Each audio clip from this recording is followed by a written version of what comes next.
सत्य वचन की राह पर चले हम सदा, यीशु का साथ हो रहे हमारी हर दुआ।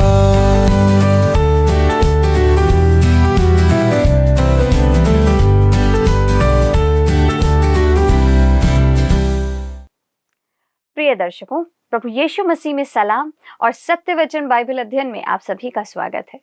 हम हबक्कुक की पुस्तक के अध्ययन में देख रहे थे कि हबक्कुक कहता है, मैं अपने पहरे पर खड़ा रहूंगा और गुम्मट पर चढ़कर ठहरा रहूंगा और ताकता रहूंगा कि मुझसे वह क्या क्या कहेगा। परमेश्वर ने हबक्कुक से कहा, जो दर्शन वह देख रहा है उसे वह लिख दे और ऐसा स्पष्ट लिखे कि वे दौड़ते समय भी पढ़ा जा सके। आज दूसरे अध्याय के पद 5 से 7 में हम देखेंगे कि परमेश्वर उनकी दुष्टता के बारे में बताता है कि वे क्या क्या कर रहे हैं जो परमेश्वर की नजरों में घृणित है। तो चलिए मित्रों, अपने अध्ययन में आगे बढ़ते हुए परमेश्वर के सेवक से हम उन बातों को जानते हैं। प्रिय मित्रों, सत्यवचन बाइबल अध्ययन के इस प्रसारण में आप सभी को प्रेम पूर्ण नमस्कार। हमारे प्रभु यीशु मसीह का अनुग्रह और दया आप सभी पर बहुत आयत से बनी रहे। मित्रों, परमेश्वर के वचन को पढ़ना और उस पर अध्ययन करने में बहुत अंतर है। अध्ययन में हमारा प्रयास रहता है कि वचन की गूढ़ बातों को समझने का प्रयास करें और उसका अनुकरण करें। मित्रों, हम पिछले अध्ययन में देख रहे थे कि हबक्कुक के दूसरे अध्याय के 4 पद में आरंभ करते हुए कहता है, मैं अपने पहरे पर खड़ा रहूंगा और गुम्मट पर चढ़कर ठहरा रहूंगा और ताकता रहूंगा कि मुझसे वह क्या कहेगा। हमने पद 4 की विवेचना के आधार पर जाना था कि उनका मन फूला हुआ है और वे परमेश्वर से दूर हैं, पर एक धर्मी जन केवल विश्वास से जीवित रहेगा। परमेश्वर ने हबक्कुक से कहा कि जो दर्शन वह देख रहा है उसे वह लिख दे और ऐसा स्पष्ट लिखे कि वे दौड़ते समय भी पढ़ी जा सके। वह दर्शन में जो कुछ देख रहा है वह पूरा होगा, यदि समय भी लगे तो उसे व्यर्थ न समझा जाए। मित्रों, मनुष्य के जीवन में 2 मार्ग होते हैं। एक उसके घमंड का मार्ग है कि वह स्वयं सक्षम एवं योग्य है, और दूसरा उसके विश्वास का मार्ग है कि परमेश्वर उसका उद्धार करता है, उद्धार करेगा। जो विश्वास रखता है वह जीवित रहेगा और अनंत जीवन में प्रवेश करेगा, परंतु एक घमंडी का विनाश निश्चित है। हबक्कुक एक विश्वासी जन था। उसने कहा, गुम्मट में जाकर परमेश्वर के उत्तर की मैं प्रतीक्षा करूंगा। मैं उत्तर देने वाले परमेश्वर पर विश्वास करूंगा। इब्रानी 11:6 में लिखा है, विश्वास बिना उसे प्रसन्न करना अनहोना है, क्योंकि परमेश्वर के पास आने वाले को विश्वास करना है कि वह है और अपने खोजने वाले को प्रतिफल देता है, और धर्मी जन अपने विश्वास के द्वारा जीवित रहेगा, जैसा वचन कहता है। मित्रों, आज परमेश्वर आपको भी बुला रहा है और उसके पास आने का साधन केवल विश्वास है, प्रभु यीशु मसीह पर। विश्वासी जन विश्वास के द्वारा जीवित रहता है और जीवन पाता है। वह विश्वास के द्वारा चलता है और विश्वास के द्वारा अनंत जीवन में भी प्रवेश करता है। अपनी क्षमता एवं योग्यता से नहीं, परंतु किसी और की योग्यता से, और वो कोई और नहीं, प्रभु यीशु मसीह है जो आपको जीवन देता है। दोस्तों, मैं पुनः कहना चाहता हूं कि हबक्कुक 2:4 हमें 2 मार्ग सुझाता है, 2 प्रकार के मार्ग और 2 प्रकार के लोगों के बारे में बताता है। हमारे प्रभु यीशु ने इसी बात को इस प्रकार से कहा था। मत्ती 7 अध्याय उसका 13 और 14 पद, सकेत फाटक से प्रवेश करो, क्योंकि चौड़ा है वह फाटक और सरल है वह मार्ग जो विनाश को पहुंचाता है, और बहुत से हैं जो उसमें प्रवेश करते हैं। क्योंकि सकेत है वह फाटक और कठिन है वह मार्ग जो जीवन को पहुंचाता है, और थोड़ी हैं जो उसे पाते हैं। दोस्तों, चौड़ा मार्ग एक चाड़ी या फनल के समान है, जिसका मुंह चौड़ा होता है, परंतु आगे जाकर वह सकरा हो जाता है और विनाश में प्रवेश करता है। और सकेत फाटक भी एक चाड़ी के समान ही है, परंतु उसका प्रवेश द्वार सकेत होता है और आगे जाकर वो चौड़ा हो जाता है। यूहन्ना 14 अध्याय के 6वें पद में प्रभु यीशु मसीह कहते हैं, मार्ग और सत्य और जीवन मैं हूं, बिना मेरे द्वारा पिता के पास कोई नहीं आ सकता। दोस्तों, यह प्रवेश द्वार एक ही मनुष्य तक सकेत किया गया है और वही मार्ग है। प्रभु यीशु मसीह है। वो हमें मार्ग नहीं दिखाता है, वो स्वयं मार्ग है। यूहन्ना कहता है, पहला यूहन्ना 5 अध्याय के 12 पद में, जिसके पास पुत्र है उसके पास जीवन है, और जिसके पास पुत्र नहीं उसके पास जीवन भी नहीं। यदि आपके पास पुत्र है, प्रभु यीशु मसीह है, तो आपके पास जीवन है। आपके पास या तो प्रभु यीशु मसीह है या फिर नहीं है। आप या तो उसमें विश्वास करते हैं या उसमें विश्वास नहीं करते हैं। दोस्तों, किसी अनुष्ठान को पूरा करना या शपथ पत्र पर हस्ताक्षर करना या सभाओं में वेदी के निकट जाना या किसी कलीसिया की सदस्यता लेना, ये सारी बातें आपके उद्धार का कोई संबंध नहीं रखती है। आपका उद्धार प्रभु यीशु मसीह के साथ आपके संबंधों पर निर्भर करता है। यही कारण है कि वह सकेत फाटक है। परमेश्वर ने संसार को एकमात्र यही मार्ग दिया है, और मुख्य बात तो यह है कि आप प्रभु यीशु मसीह के साथ कैसा व्यवहार करते हैं। प्रभु यीशु जो क्रूस पर मरकर फिर जी उठा।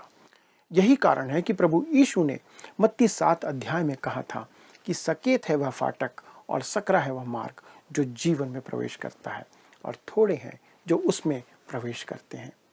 यह द्वार भी एक चाड़ी के समान ही है।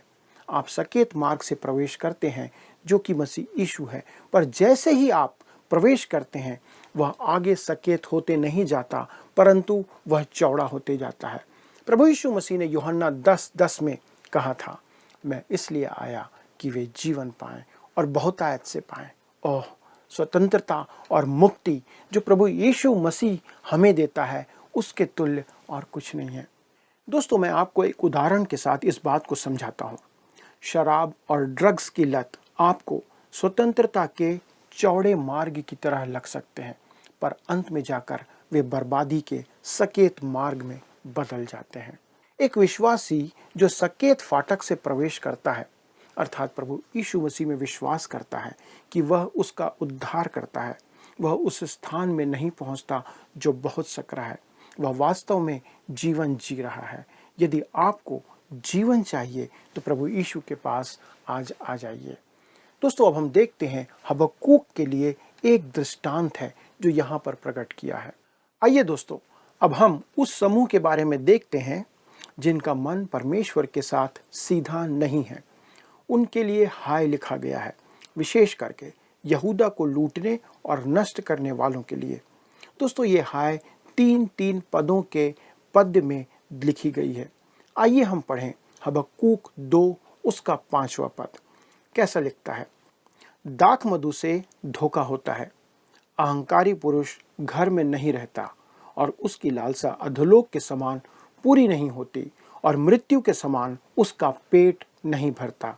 वह सब जातियों को अपने पास खींच लेता और सब देशों के लोगों को अपने पास इकट्ठे कर रखता है। लिखा है दाख मधु से धोखा होता है। यहाँ वह बेबीलोन के संबंध में कह रहा है। उस समय बेबीलोन एक महान राष्ट्र नहीं था, जैसा वह दानियल के समय में आगे जाकर बन गया।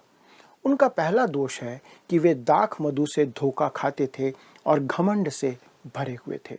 तब आगे लिखा है अहंकारी पुरुष घर में नहीं रहता। वे बाहर जाकर जीतना चाहते थे, युद्ध करना चाहते थे। वह सब जातियों को अपने पास खींच लेता और सब देश के लोगों को अपने पास इकट्ठे कर रखता है। दोस्तों, उनमें सबको जीतने की एक ललक थी, एक लालसा थी। वे देश देश पर आक्रमण करके धन संग्रह कर रहे थे और अपने लिए दास बना रहे थे। बेबीलोन पहला विश्व शक्ति था, याद रखिएगा। वह संपूर्ण संसार पर राज्य करना चाहता था। संसार के अनेक राष्ट्रों की आज यही लालसा है और ऐसी लालसा रही है। द्वितीय विश्व युद्ध के बाद अमेरिका की भी यही लालसा थी। इस कारण वे सभी देशों के मामलों में दखल देने लगे। ध्यान दीजिए दोस्तों कि परमेश्वर उनके शराब पीने के पाप का उल्लेख करता है। शराब पीने की चर्चा कई भविष्यवक्ताओं ने की है, जैसे आमोस, योएल, नहूम, हबक्कूक। नहूम कहता है कि शराब के कारण अशूरों का पतन हुआ। आमोस कहता है कि शराब के कारण ही परमेश्वर ने उत्तरी राज्य को अर्थात इस्राएल को बंधुआई में भेजा और हबक्कुक कहता है कि शराब ही के कारण परमेश्वर बेबीलोन को नष्ट करेगा। दूसरे शब्दों में हम कह सकते हैं कि शराब स्वयं ही विनाश लेकर आती है। शराब पीना बेबीलोन वासियों का स्वभाव था। दानियल अध्याय 5 में राजा बेलशस्सर ने एक बहुत बड़ा भोज दिया था और सब उस भोज में शराब के नशे में धुत थे। यद्यपि वे अपने गढ़वाले नगर में सुरक्षित थे, उसी रात दुश्मन ने नगर में प्रवेश करके उसे जीत लिया। दोस्तों, शराब ही के कारण रोम का पतन हुआ था। रोम से 22.5 किलोमीटर दूर टाइबर नदी के किनारे समुद्र तट पर ओस्तिया नाम एक स्थान है जो रोम का क्रीड़ा स्थल था। आज वहाँ केवल खंडहर है। वह स्थान रोम वासियों के राग रंग और शराब पीने का स्थान था और आज वहाँ खंडहर है। दोस्तों, शराब की लत किसी भी राष्ट्र को तबाह कर सकती है। आज आप सभी देशों में अनेक स्थानों में शराब के व्यापक सेवन को देख सकते हैं जो किसी से छुपा नहीं है। सभाओं में और कार्यक्रमों में शराब पी जाती है और पिलाई जाती है। शराब पीने वालों का देश कैसे स्थिर रह सकता है जो परमेश्वर यहाँ पर कह रहा है।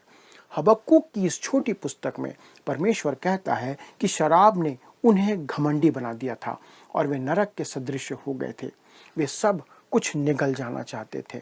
जैसे नीति वचन 30 अध्याय 15 और 16 में लिखा है, जैसे जोंक की 2 बेटियां होती है जो कहती हैं दे दे, वैसे ही 3 वस्तुएं हैं जो तृप्त नहीं होती, वरन 4 हैं जो कभी नहीं कहती बस, अधोलोक और बांझ की कोख, भूमि जो जल पीकर तृप्त नहीं होती और आग जो कभी नहीं कहती बस। दोस्तों, हबक्कुक भी यही अभिव्यक्ति काम में लेता है और कहता है उसकी लालसा अधोलोक के समान पूरी नहीं होती। वे अपनी सीमाएं बढ़ाना चाहते थे, उन्हें संतोष नहीं था। अब परमेश्वर बेबीलोन पर 5 हाय प्रकट करता है। आइए हम दूसरे अध्याय के 6वें पद को पढ़ें, जहां लिखा है, क्या वे सब उसका दृष्टांत चलाकर और उस पर ताना मारकर ना कहेंगे, हाय उस पर जो पराया धन छीन छीन कर धनवान हो जाता है। कब तक? हाय उस पर जो अपना घर बंधक की वस्तुओं से भर लेता है। दोस्तों, पहली हाय बाबुल के विरुद्ध एक ताना मारने की कहावत है, क्योंकि वे बलपूर्वक उस चीज पर कब्जा कर रहे थे जो उनकी नहीं थी। जैसा लिखा है, क्या वे सब उसका दृष्टांत चलाकर और उस पर ताना मार कर ना कहेंगे। वे सब संभवतः उन देशों के संदर्भ में हैं जो बेबीलोन के आक्रमण का शिकार हुए थे। तब कहता है, हाय उस पर जो अपना घर बंधक की वस्तुओं से भर लेता है।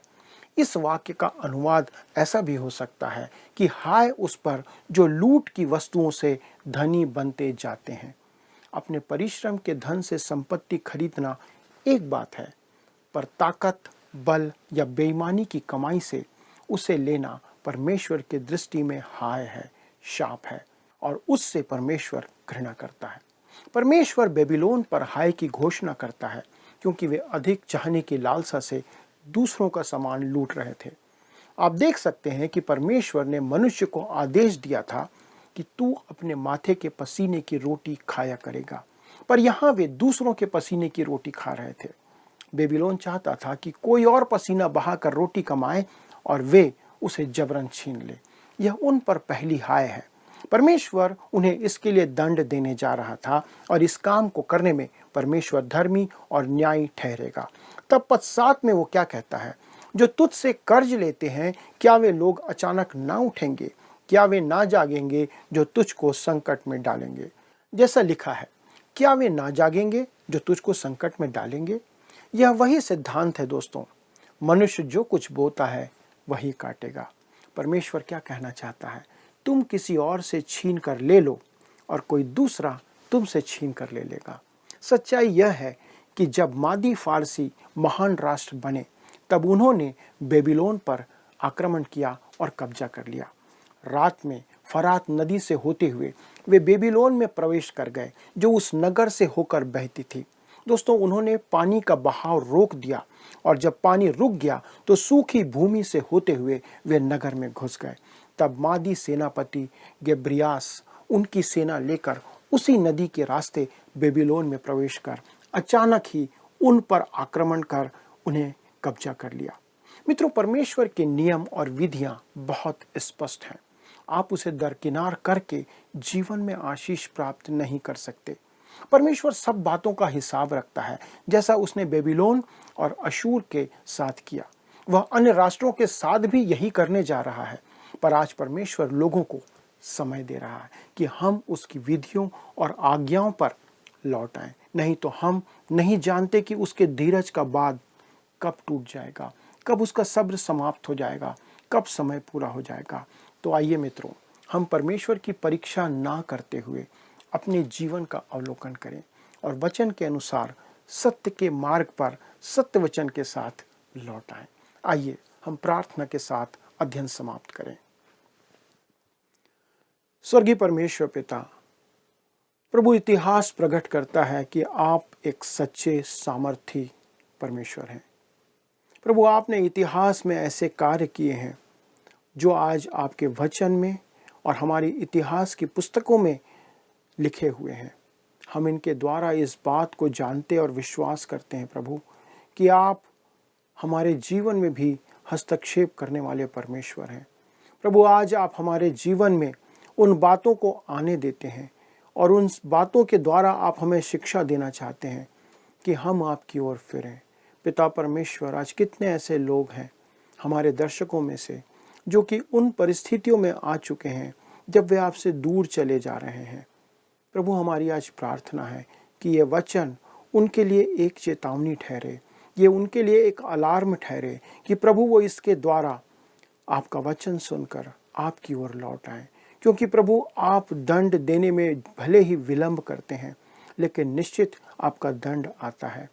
प्रभु, आप विलंब से कोप करते हैं और आपका प्रेम प्रभु सदा बना रहता है। प्रभु, दया करें कि हम सब, चाहे हमारे दर्शक हों और जितने भी लोग इसे सुन रहे हैं, सब आपकी ओर प्रभु आपके वचन के द्वारा से आने पाएं और आपके उस प्रेम को अनुभव करें। प्रभु, हमारी आज विशेष प्रार्थना है हमारे उन सब भाई बहनों के लिए, उन बुजुर्गों के लिए प्रभु, जो कि विभिन्न प्रकार के शारीरिक दुर्बलता से जूझ रहे हैं, बीमारियों में हैं, अस्पतालों में हैं। अनुग्रह करना प्रभु, दया करना प्रभु, आप उन्हें स्पर्श करें, उन्हें प्रभु जी आप चंगाई प्रदान करें, ताकि पिता उनका जीवन आपकी आशीष और आपके अनुग्रह से चंगाई प्राप्त करने पाए। प्रार्थना सुनने के लिए धन्यवाद देते हुए विनती प्रभु यीशु क्रिस्त के नाम से मांगते हैं, आमीन। दोस्तों, अगले प्रसारण में हम मिलकर परमेश्वर को धन्यवाद देते हुए इस अध्ययन में आगे बढ़ेंगे। तब तक प्रभु का अनुग्रह, उसकी आशीष, उसकी उपस्थिति आप पर और आपके पूरे परिवार पर बनी रहे। धन्यवाद। प्रिय मित्रों, आपने देखा कि संसार में दो प्रकार के मनुष्य हैं। एक वे जो वचन के विपरीत चलते हैं और दूसरे वे जो वचन के अनुसार चलते हैं। एक है जो चौड़े मार्ग पर चलते हैं जिसका अंत बुरा होता है, पर दूसरे सकेत मार्ग पर चलते हैं जिनके अंत में अनंत जीवन है, अर्थात प्रभु यीशु मसीह। हमने उनके पाप की सूची में अहंकार, शराब, दूसरों का हक छीन लेना मुख्य रूप से देखा है। आज कलीसिया में बहुत से लोग ऐसे ही पापों में पाए जाते हैं जो परमेश्वर की घृणा के पात्र हैं। मित्रों, हमें निर्णय लेना होगा कि हम किस मार्ग पर चलना चाहते हैं। इस अध्ययन से संबंधित किसी भी प्रश्न के उत्तर के लिए हमसे संपर्क करना मत भूलिए। और अगर इस कार्यक्रम को पुनः देखना चाहते हैं तो हमारे YouTube चैनल वर्ड और साउंड्स टुडे पर भी देख सकते हैं। परमेश्वर आपको आशीषित करे। धन्यवाद।